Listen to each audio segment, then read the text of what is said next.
La Voz de Jesús presenta. Soy Monseñor Roberto Cipol, del Ministerio Católico Internacional, La Voz de Jesús, que lleva la palabra de Dios a los corazones. Esperamos que el servicio que vas a disfrutar a continuación sea de mucho fruto para tu vida espiritual.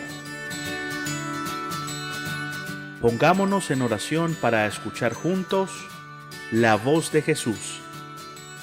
Nuestro tema de hoy: ¿por qué cambian las cosas en mi iglesia? Paz y bien en nuestro Señor Jesucristo. Yo soy hijo del Vaticano II. Recuerdo cuando estaba pequeñito que habían unos libritos que nos daban para aprender a responder la misa en español, porque era una novedad. Hasta que yo empecé a ir a misa pequeñito, se decía la misa en latín. Y cuando yo llegué a empezar a hacer mi primera comunión, eran las primeras misas en español. El altar se había movido del fondo de la iglesia y era el sacerdote, en vez de vernos de espalda, nos veía de frente. Yo recuerdo ese cambio muy lejanamente. Y recuerdo que había un tumulto porque ahora las canciones eran en español también. De repente esos cambios se detuvieron un poquito. Y ahora estamos de nuevo en tiempos de cambio. Y a mí me duele mucho que hay gente que no entiende que la iglesia es una cosa viva. La iglesia no es un aparato mecánico que Dios zumbó del cielo y cayó con un libro de instrucciones y decía funcione exactamente así. No. La iglesia es el cuerpo de Cristo que camina en la historia. Y se le pegan cosas que le sobran a veces. Y los tiempos de cambio son tiempos de crisis. Pero como nos acaba de decir el Papa Francisco, las crisis son buenas. Porque en las crisis se crece. La iglesia actualmente está viviendo ciertas crisis. Y hay gente que se espanta y empiezan a determinar que cuando hay crisis hay que tomar partidos de una forma o de la otra. Yo sí les digo, en las crisis yo como católico tomo un partido, el Santo Padre. Yo soy fiel al Papa. Como decía San José María Escrivá de Balaguer, a quien también como a mí le tocó vivir con varios papas. El Papa, llámese como se llame. Se llame Juan Pablo II, maravilloso.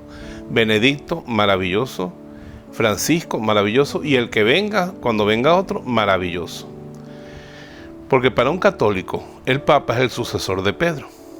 Ahora, hay formas que cambian. Imagínense esto. La madre, esta santa Laura Montoya, colombiana, decidió irse con los indígenas, a los que no atendía nadie en la iglesia, estaban excluidos totalmente. Es más, los católicos que llegaban por allá, le decían a los indios que ellos no tenían alma, que ellos eran animales. Ese era el mensaje que se le daba a los indios. La madre Laura tenía que enseñarles que no, que ellos sí tenían alma. Otro día les hablo de los métodos que usaba para eso. Y los sacerdotes que acompañaban a los blancos que iban a las zonas de las selvas colombianas, no les importaban los indios. No les importaban. Su problema era atender a los blancos que le pagaran su plata por decir su misa y estaban felices. Pero Laura ardía en deseos de irse con ellos. ¿Y cómo trabajan las lauritas? Todavía aquí en Venezuela me contaba una laurita que cuando le tienen que dar antibiótico a un indio que es nómada y que se va para la selva por 3 semanas y tiene una infección, hay que darle el antibiótico, pues si no la infección lo va a matar con una sepsis.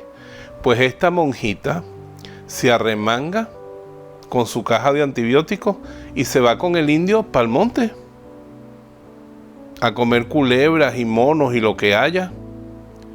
Y yo, pero madre, ¿cómo usted eso? Me dice, ¿quién no haría una madre por un hijo? Esa es la iglesia católica, que tiene esa intensidad de amor por el que está tratando de alcanzar. Bueno, la madre Laura con sus monjas se iba para el monte y no tenía cómo comulgar por 1 año, por 2 años, hasta que veían un sacerdote. Y recurrió a Roma para que en su tiempo le diera permiso, para con una pinza de oro agarrar el Santísimo Sacramento y comulgar por lo menos a veces en sus largas estadías en el monte. Y la respuesta fue no, y casi causó un escándalo con esa petición. Hoy vemos que para distribuir mejor la Eucaristía y alcanzar a todos y hacer un culto más solemne, los laicos con toda libertad son designados ministros de la Eucaristía y pueden repartir la comunión a los hermanos. Y las lauritas que están en el monte se llevan con ellas el Santísimo y se dan la comunión unas a otras en sus largas labores allá con los indios y con las zonas que ellas evangelizan, porque su misión es la misión adyente, ese es su carisma. Les digo este ejemplo para que entiendan que la iglesia tiene que ir cambiando estructuras. ¿Qué hizo la Madre Laura en su tiempo? Se quedó calladita, dijo, es no, es no. Si la iglesia dice que es no, es no. Hoy en día la iglesia dice que sí. Comprendió más la iglesia el sentido de la Eucaristía. Comprendió más la iglesia y se ha abierto al ministerio de los laicos, ministros extraordinarios y acólitos. Es más, antes los acólitos solo podían ser hombres. Ahora la iglesia permite que las mujeres también sean acólitos. Porque aunque no hay mujeres ordenadas en la iglesia y no tenemos tradición, porque eso es lo que define en la iglesia qué se puede y qué no se puede, la sagrada tradición. Y no tenemos tradición, lo dijo Juan Pablo II bien claro, de que haya mujeres sacerdotes. Pero mujeres servidoras sí las ha habido siempre.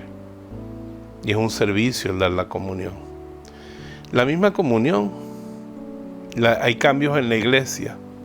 Al principio no era ni pan ácimo ni pan fermentado. Los ortodoxos quedaron con pan fermentado, las iglesias orientales, las iglesias occidentales quedamos con pan ácimo. La misa, su forma de celebrar, nació una en Francia, que es el rito galicano, otra en Milán, otra forma en Roma, otra forma en Constantinopla, otra forma en Siria, otra forma en Antioquía, la de Siria y otra en Alejandría.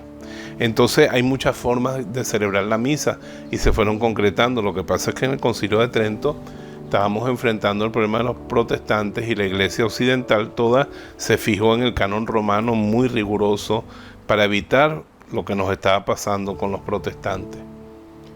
Pero llega el siglo XX y nos damos cuenta de que la celebración eucarística ha excluido a las personas. Las personas no iban a misa como ahora, en el tiempo de Conchita. No iban a la iglesia a responder y a escuchar, sino que iban con un librito con el que rezaban, con el rosario, e incluso a veces mientras el padre daba la misa, otro predicaba un sermón montado en el ambón. Y escuchaban el sermón, entonces por eso la campanita para decir, ahora sí todos concéntrense que el padre va a consagrar. Y la otra campanita, ahora sí todos listos que llegó la hora de la comunión. Pero mientras esos dos momentos, la consagración y la comunión, no sonaba la campanita, tú podías distraerte haciendo el Via Crucis, el rosario, leyendo un libro espiritual, meditando, porque tú no sabías qué pasaba allá. Es más, el padre tenía orden de celebrar en voz baja. Él no decía con voz normal como ahora la consagración, sino muy bajita. Hoc es en in corpus meum, quod probo vobis tradat. Entonces, para que la gente no dudara si lo dijo bien o no lo dijo bien. Son cosas del pasado. Y ahora estamos abiertos a lo que el Espíritu nos está diciendo. Ya realmente nuestro culto está bien comprensible, bien bonito. Pero hay un problema en la iglesia, de que el mundo se nos ha alejado mucho. Y el mundo se ha rebelado contra Dios. Y nos toca, como nos dijo San Pablo VI, volver a una nueva evangelización. Una nueva evangelización. Pero ¿quién va a ser el protagonista de esa nueva evangelización? Una iglesia muy pegada al Evangelio. Porque la sagrada tradición, hermanos, es el Santo Evangelio de nuestro Señor Jesucristo, que está presente en las Escrituras, en los 4 Evangelios.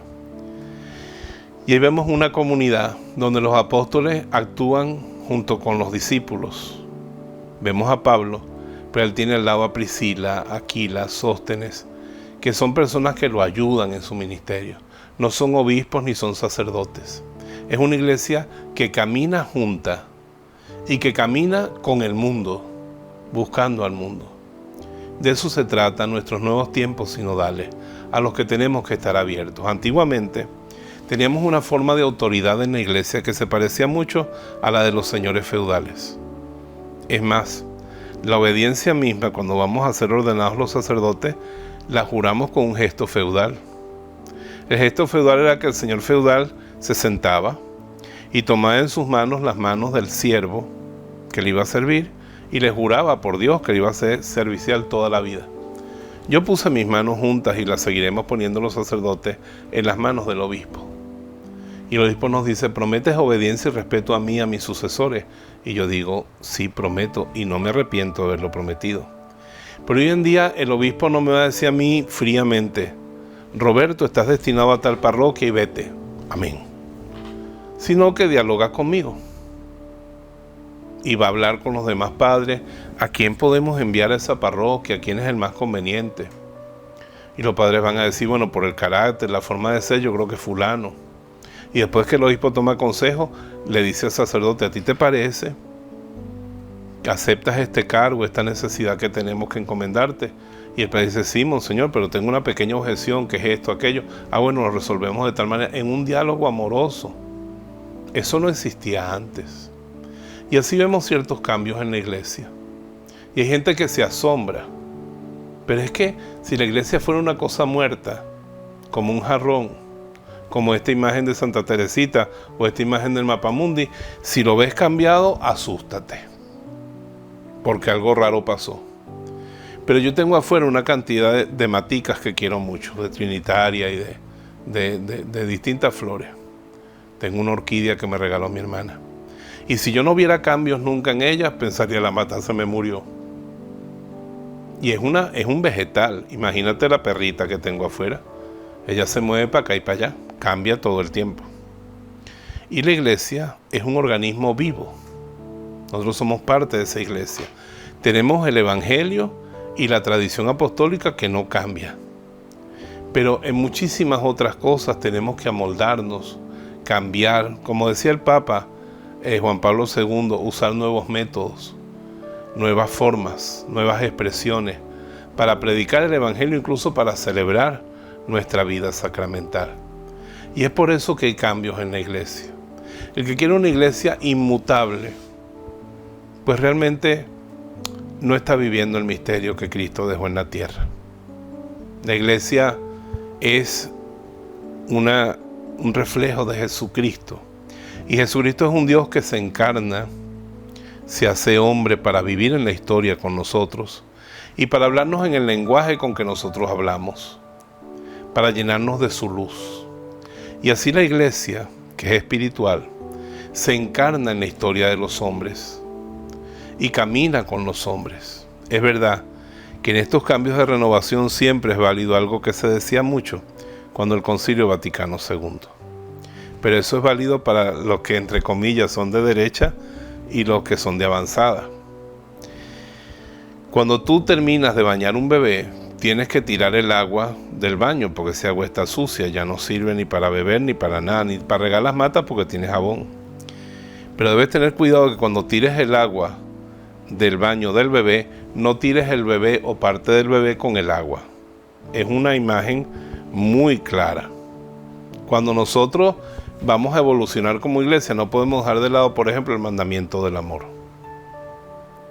ni la unidad, que son esenciales, ni la autoridad apostólica, son esenciales, ni el amor al Santo Padre, al colegio de los obispos, que son esenciales. La jerarquía es esencial en la iglesia, pues Cristo mismo la formó, en el Evangelio está claramente, ni ninguno de los sacramentos, de los 7 sacramentos que fueron instituidos por Dios. Pero hay muchas cosas que son, ¿y a quién le toca el discernimiento? Pues a todos juntos. Todos juntos. Ahora en la sinodalidad todos podremos discernir con la gracia del Espíritu Santo. Discernir en el Espíritu. Pero al final tenemos unos pastores. Y yo quisiera decirle a tanta gente que objeta, que critica, que se escandaliza dentro de la iglesia, que yo aprendí una cosa de unos evangélicos. Yo estaba jovencito y estaba conversando con un grupo misionero evangélico. Estábamos dialogando, estaba en una cena. Yo le dije, mira, yo como sé que mi obispo tiene sucesión apostólica, yo confío en él plenamente, pues yo sé que él viene en una sucesión, lo ordenaron los obispos, los apóstoles a los obispos hasta que llegó mi obispo. Pero ustedes que no tienen sucesión apostólica, ¿cómo hacen para la obediencia, para la armonía con sus pastores? ¿Y sabes qué me dijeron los evangélicos? Nosotros confiamos en nuestros pastores. Mientras no nos manden a pecar. Si ellos toman una determinación, le van a dar cuenta de eso al Señor y confiamos en nuestros pastores. Y a mí me duele un poquito que esos hermanos separados confían en sus pastores y hay personas que se dan, no sé qué decir en este momento, se dan el caché de decir yo no confío en mi obispo, yo no confío en mi conferencia episcopal, yo no confío en el Santo Padre, porque yo que conozco tanto la verdad, no me confío en lo que ellos deciden. No obedeceré es una palabra que no viene del cielo. Ustedes saben de dónde viene. Romperé la comunión es una palabra que no viene del cielo. Ustedes saben de dónde viene. El Espíritu Santo tiene que venir con un nuevo Pentecostés de unidad, un nuevo Pentecostés de caridad, para que seamos gente fiel a la iglesia, fiel a nuestros pastores, y que se acabe toda esa objeción. Y si la iglesia hoy entra en un cambio, entra en un progreso, para alcanzar al hombre, tenemos un Papa maravilloso que dice, hagan lío, equivóquense. Es de humanos errar. Tienen derecho a equivocarse alguna vez. Eso a mí me parece maravilloso. Porque vemos cómo Jesús con sus apóstoles se equivocaban a cada rato. Dígame el pobre Pedro, que iba a ser el Papa. Se equivocó tantas veces, pero sin embargo el Señor estaba allí para corregir, para enmendar, y sigue estando aquí el Maestro vivo. El Espíritu Santo es el alma de la iglesia. Y Él no dejará que nunca se desvíe de la verdad. Y recuerden siempre que se vean tentados por esas voces, que la iglesia no va a sucumbir. Jesucristo dijo, el poder del infierno no prevalecerá sobre ella. Entonces no tengamos miedo, vamos a confiar y vamos a andar en la nave de Pedro. Y si la nave de Pedro necesita que se le raspen los pisos y se ponga una nueva cubierta para que funcione mejor el barco, si hay que bajar las velas y poner otras y remendarlas, siempre será la barca de Pedro, la barca de Cristo, aunque se remodele muchas veces. Tengamos confianza en nuestros pastores. Ahora que estamos en tiempo de sinodalidad, participemos del sínodo, con nuestra oración y con lo que nos pidan. Y aprendamos poco a poco a ser la iglesia que Jesús soñó para el siglo XXI. Porque Jesús sueña una iglesia para cada año, para cada década, para cada siglo. Y tú y yo tenemos el inmenso privilegio por el bautismo de ser parte de esta iglesia. Que Dios te bendiga. Y que podamos todos decir como Santa Teresa al final de la vida, muero hijo de la iglesia. Morir hijo de la iglesia es nacer como hijo del cielo. Los bendigo en el nombre del Padre, del Hijo y del Espíritu Santo. Feliz semana. Para los que servimos a Dios y a la iglesia en la voz de Jesús, es un gran gozo que tú hayas recibido el don de la palabra de Dios. Y esperamos que dé mucho fruto en tu vida y en tu corazón. Y te bendigo en el nombre del Padre, del Hijo y del Espíritu Santo. Amén.